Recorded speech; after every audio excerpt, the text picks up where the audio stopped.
வணக்கம் மாணவர்களே. இந்த பகுதியில் பல்வேறு பொருட்களின் உயரங்களையும் தூரங்களையும் உண்மையில் அளவிடாமல் அவற்றை கண்டறிய முக்கோணவியல் எவ்வாறு பயன்படுத்தப்படுகிறது என்பதை பார்ப்போம்.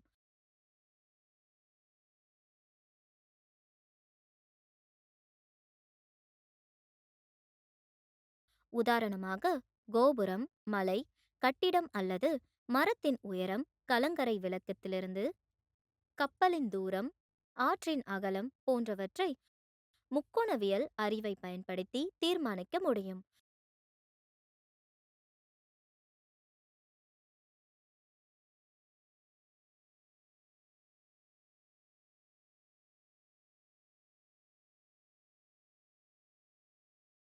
உயரங்கள் மற்றும் தூரங்களை கண்டறியும் செயல்முறை நிஜ வாழ்க்கை சூழ்நிலைகளில் முக்கோணவியலை பயன்படுத்துவதற்கான சிறந்த எடுத்துக்காட்டு.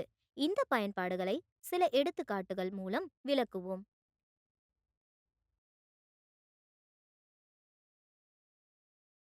கற்றுக்கொள்வீர்கள்.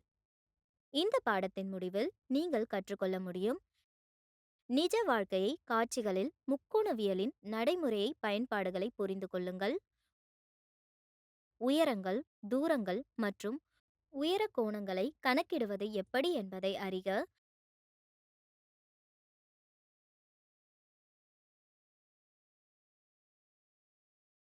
முக்கோணவியல் கொள்கைகளை பயன்படுத்தி சிக்கலை தீர்க்கும் திறன்களை வளர்த்துக் கொள்ளுங்கள். பல்வேறு வகையான உயரம் மற்றும் தொலைவு பிரச்சனையை தீர்க்க முக்கோணவியல் கருத்துக்களை பயன்படுத்தவும்.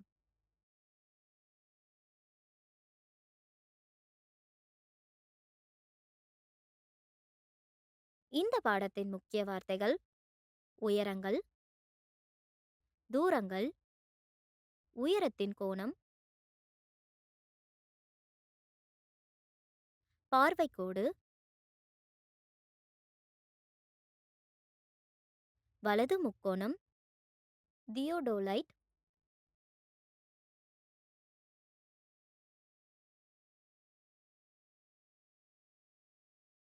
இறக்க கோணம்,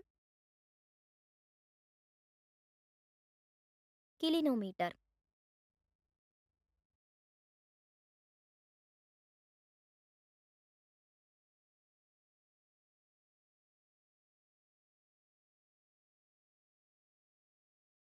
உயரங்கள் மற்றும் தூரங்களை கண்டறியும் முறைகளை படிப்பதற்கு முன் சில அடிப்படை வரையறைகளை நாம் புரிந்து கொள்ள வேண்டும். பார்வை கோடு.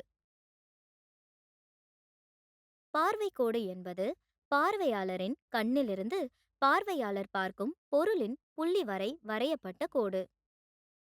தியோடோலைட்.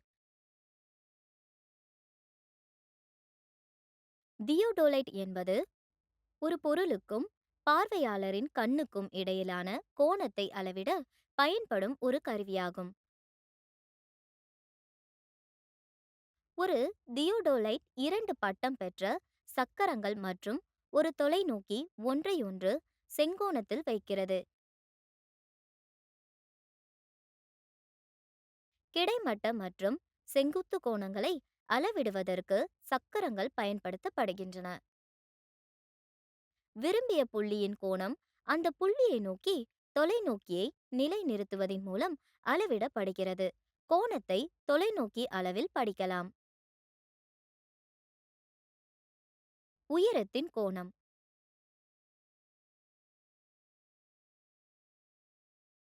உயரத்தின் கோணம் என்பது கிடைமட்டத்திற்கு மேல் இருக்கும்போது கிடைமட்டத்துடன் பார்வை கோட்டால் உருவாகும் கோணம் ஆகும்.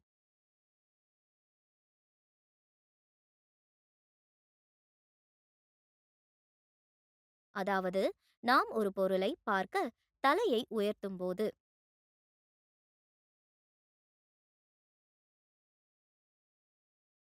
இறக்க கோணம்.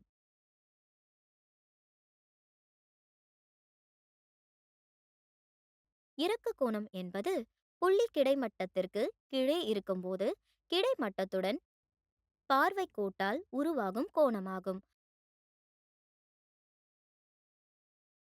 அதாவது, பார்க்கப்படும் புள்ளியை பார்க்க நாம் தலையை தாழ்த்தும்போது வழக்கு. கிலோமீட்டர். உயரம் மற்றும் இறக்க கோணம் பொதுவாக கிலோமீட்டர் எனப்படும் சாதனத்தால் அளவிடப்படுகிறது.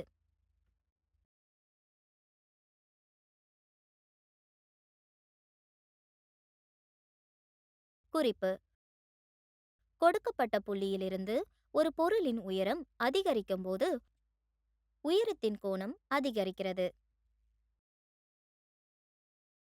h கீழ் இலக்க 1 h கீழ் இலக்க 2 விட பெரியது என்றால் பீட்டாவை விட ஆல்பா பெரியது.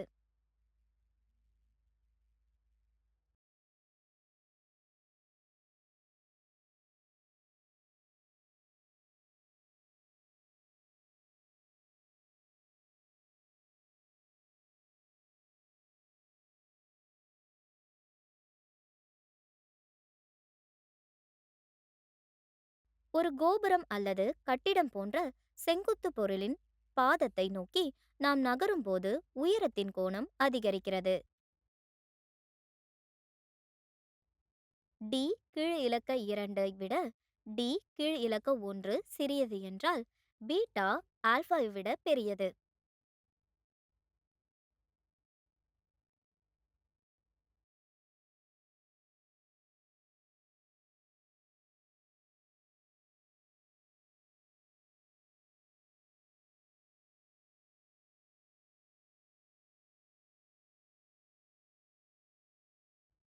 உயரத்தின் கோணம் சம்பந்தப்பட்ட பிரச்சனைகள்.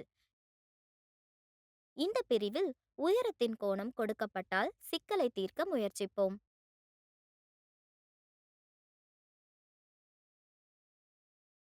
உதாரணம்: ஒரு கோபுரம் தரையில் செங்குத்தாக நிற்கிறது. தரையில் ஒரு புள்ளியில் இருந்து கோபுரத்தின் அடிவாரத்தில் இருந்து 48 மீட்டர் தொலைவில் உள்ளது. கோபுரத்தின் உச்சியில் உயரத்தின் கோணம் 30 பாகை ஆகும்.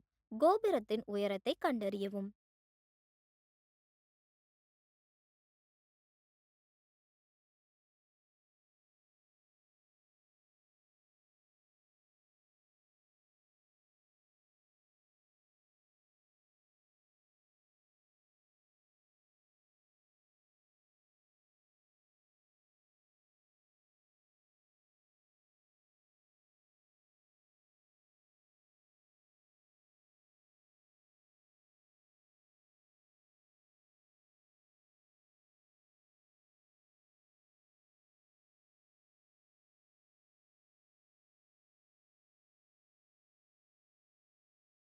தீர்வு: PQ கோபுரத்தின் உயரம் இருக்கும்.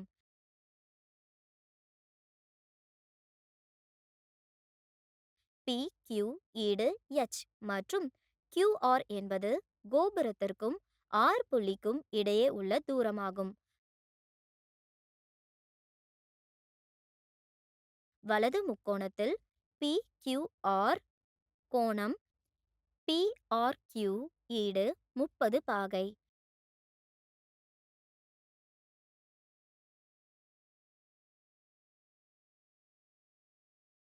இப்போது நாம் தான் தீட்டா ஐ கருதுகிறோம், ஏனென்றால் நமக்கு அருகிலுள்ள பக்கமும் கோணமும் தெரியும். அதிலிருந்து நாம் எதிர்பக்கத்தை காணலாம், அதாவது கோபுரத்தின் உயரம்.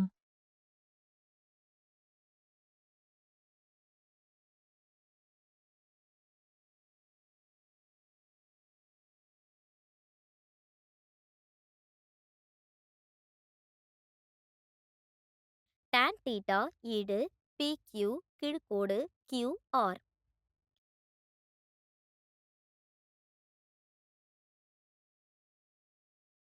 tan 30 டிகிரி சமன் மூடிய வெற்று லென்ஸ் அடைப்புக்குறி h 48 என்பது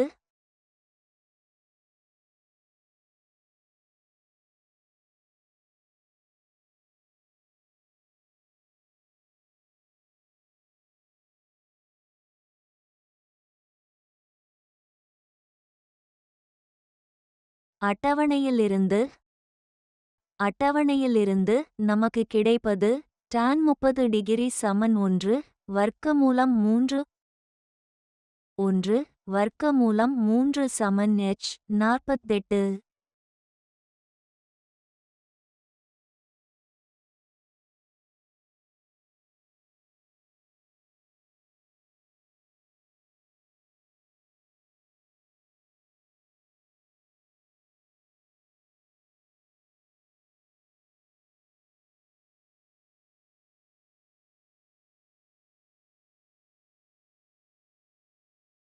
வகுப்பினை பகுத்தறிவதன் மூலம் h = 16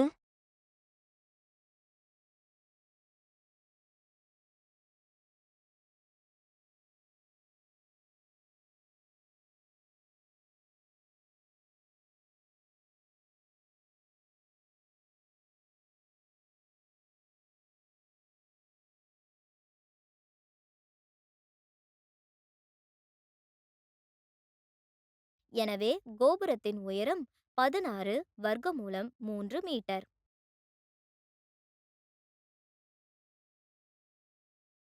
உதாரணம்: ஒரு காத்தாடி தரையிலிருந்து 75 மீட்டர் உயரத்தில் பறக்கிறது.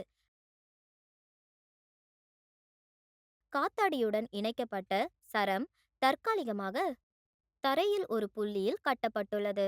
தரையுடன் கூடிய சரத்தின் சாய்வு 60 பாகை ஆகும். சரத்தில் தளர்வு இல்லை என்று கருதி சரத்தின் நீளத்தையும் கண்டறியவும்.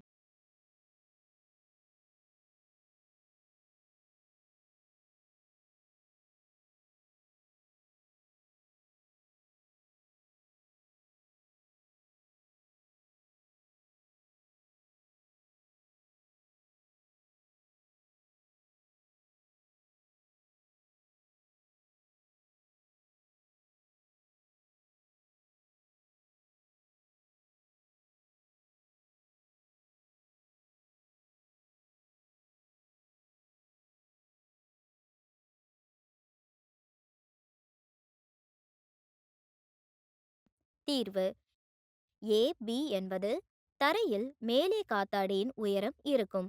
பிறகு AB ஈடு 75.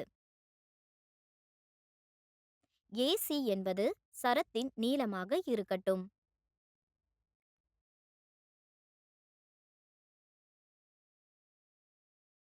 வலது முக்கோணத்தில் ABCயில் கோணம் ACB ஈடு 60 பாகை.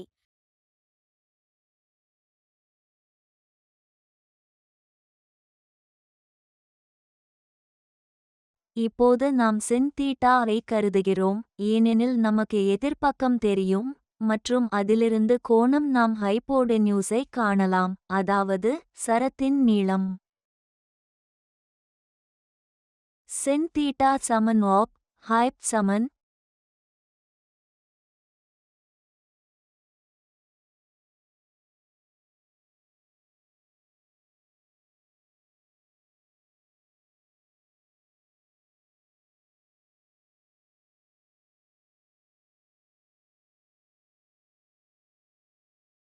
சென் 60 பாகை சமன் 75.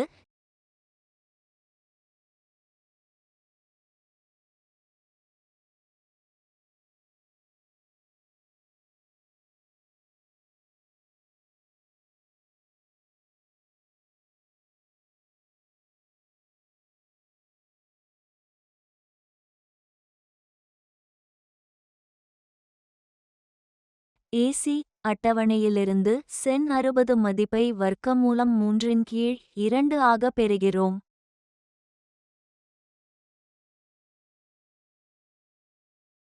அதாவது வர்க்கமூலம் 3/2 சமன் 75.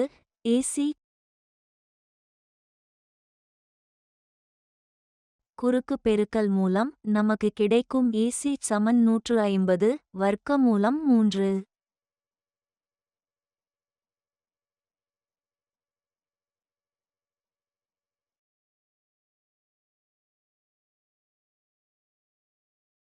நமக்கு கிடைக்கும் பகுதியை பகுத்தறிவுபடுத்துவதன் மூலம் சமன் 50 வர்க்கமூலம் 3 மீட்டர்.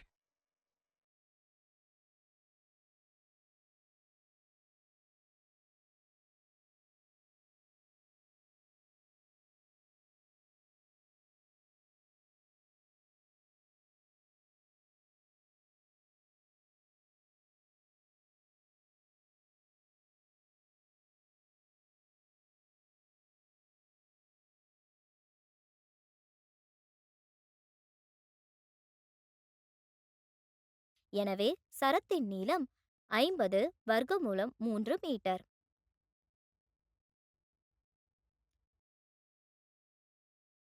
உதாரணம்: ஒரு கலங்கரை விளக்கத்தின் இருபுறமும் கடலில் 2 கப்பல்கள் பயணிக்கின்றன. கலங்கரை விளக்கத்தின் மேற்பகுதியின் உயர கோணம் கப்பல்களிலிருந்து பார்க்கும்போது முறையே 30 பாகை மற்றும் 45 பாகை ஆகும். கலங்கரை விளக்கம் 200 மீட்டர் உயரத்தில் இருந்தால் 2 கப்பல்களுக்கு இடையே உள்ள தூரத்தை கண்டறியவும். அடைப்புக்குறிக்குள் வர்க்கமூலம் 3 ஈடு 1.732.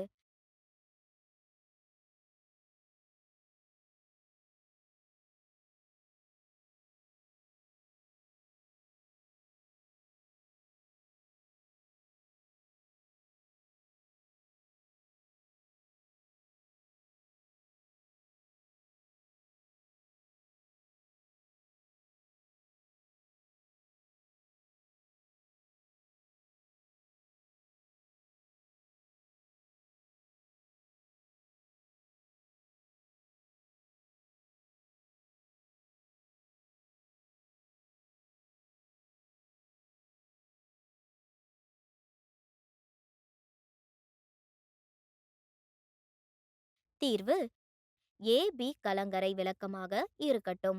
சி மற்றும் டி 2 கப்பல்களின் நிலைகளாக இருக்கட்டும்.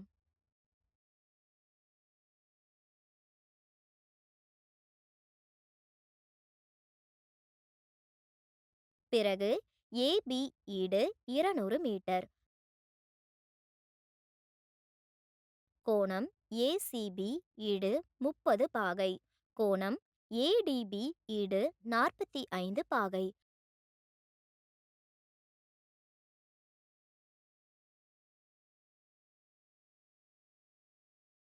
இப்போது நாம் டான் தீட்டா ஐ கருதுகிறோம், ஏனெனில் நமக்கு எதிர்பக்கமும் கோணமும் தெரியும். அதிலிருந்து அருகிலுள்ள பக்கத்தை கண்டறியலாம், அதாவது கப்பலிலிருந்து கலங்கரை விளக்கத்திற்கான தூரம்.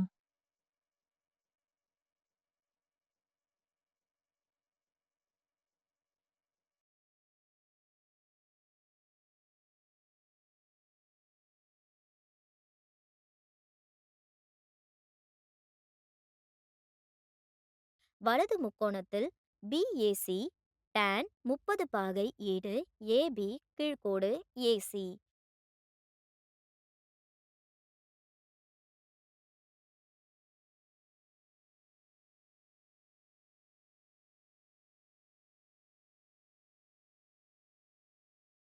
ஒன்று கீழ்க்கோடு வர்க்கமூலம் 3 ஈடு 200 கீழ்க்கோடு ஏசி ஆனது ஏசி ஈடு 200 வர்க்கமூலம் 3.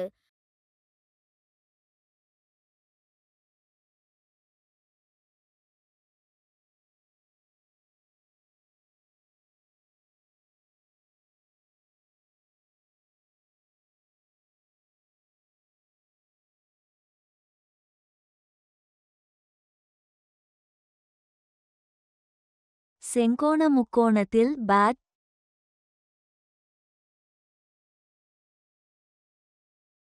இப்போது நாம் டான் தீட்டா ஐ கருதுகிறோம், ஏனெனில் நமக்கு எதிர்பக்கமும் கோணமும் தெரியும். அதிலிருந்து நாம் அருகிலுள்ள பக்கத்தை காணலாம், அதாவது கப்பலிலிருந்து கலங்கரை விளக்கத்திற்கான தூரம்.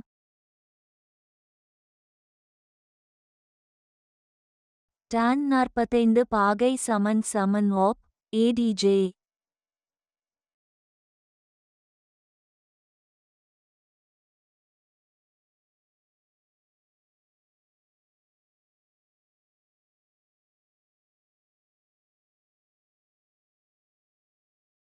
அட்டவணையிலிருந்து நமக்கு கிடைக்கும் தான் 45 மதிப்பு 1 சமன் 200.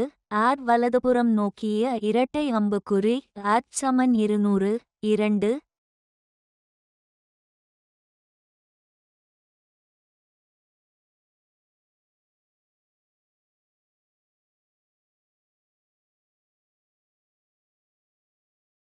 இப்போது கலங்கரை விளக்கத்திலிருந்து கப்பல்களின் 2 தூரங்களையும் கூட்டினால் கப்பல்களுக்கு இடையிலான தூரத்தை பெறலாம்.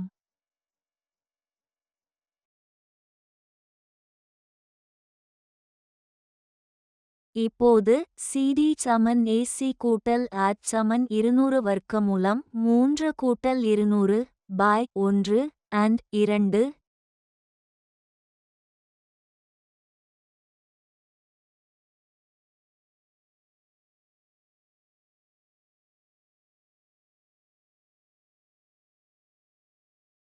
CD சமன் 200 வர்க்கமூலம் 3 கூட்டல் 1 சமன் 200 பெருக்கல் 2 732 சமன் 546.4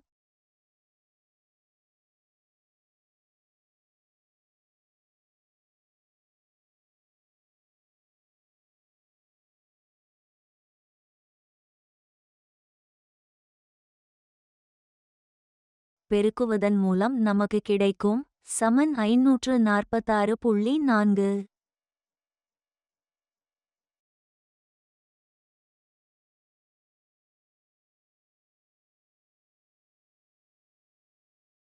இரண்டு கப்பல்களுக்கும் இடையே உள்ள தூரம் 546.4 மீட்டர்.